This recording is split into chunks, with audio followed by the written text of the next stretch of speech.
finally, out of the 3 stories from the episode, but not the last of my Legends of Magic mini-series of cultural inspirations, we have Rainbow Dash's tale. While it is certainly not the most enlightening culturally of what inspired these things, it does have a certain amount of charm, and may reveal a more personal lore unique to Equestria. Given that this is an old tale by the time Star Swirl talks about it, a contemporary of the early reign of the princesses, I think that this may just be the first military force of Equestria, pre-Discord. The fact that this is the first Equestrian military will be directly descended from the Pegasi and their warlike ways makes a large amount of sense, but let's get back to that in a bit. First, let's talk about the dragon story. As soon as the episode really begins, we see the dragons, and one of them is particularly familiar. While it could be simply an imagining of the ponies, only Rarity has actually met Torch, so I believe this is actually Torch and a hint of the true biology of dragons. I believe that they have 3 or 4 phases in life rather than 2. As a baby and teenager, they're annoying and selfish,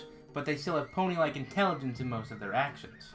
However, once they reach their next form, they become as vicious and greedy as the red dragon from Dragonshire.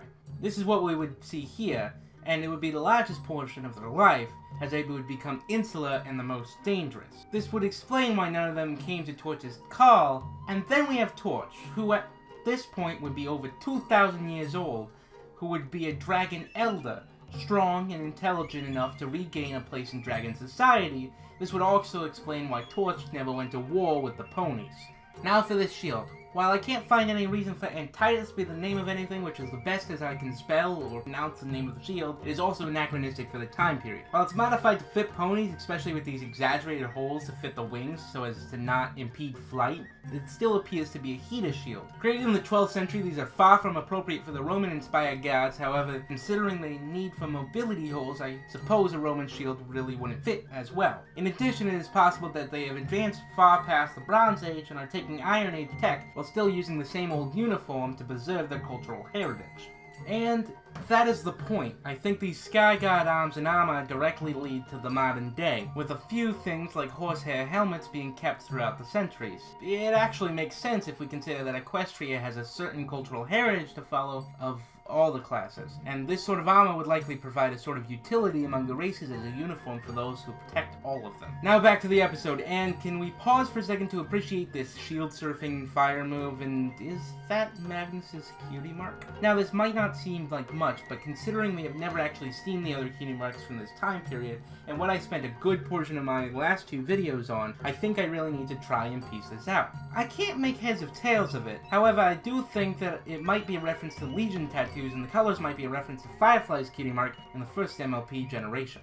In any case, I think that Untitled is a reference to the shield Aegis, which would make some sort of sense as it was given to Perseus, who is known for fighting a dragon. However, this cultural reference is a bit of a stretch, and it's likely more of an Easter egg. Now for the comic. And the first thing I want to comment on, skipping past a few pages of interesting but droll scenery, is the mare on the far left, a Miss Nimbus Dash. While it's not clear how names are brought down through families, and neither of Dash's parents have the Dash name, I still like to think that this is an ancestor of Rainbow.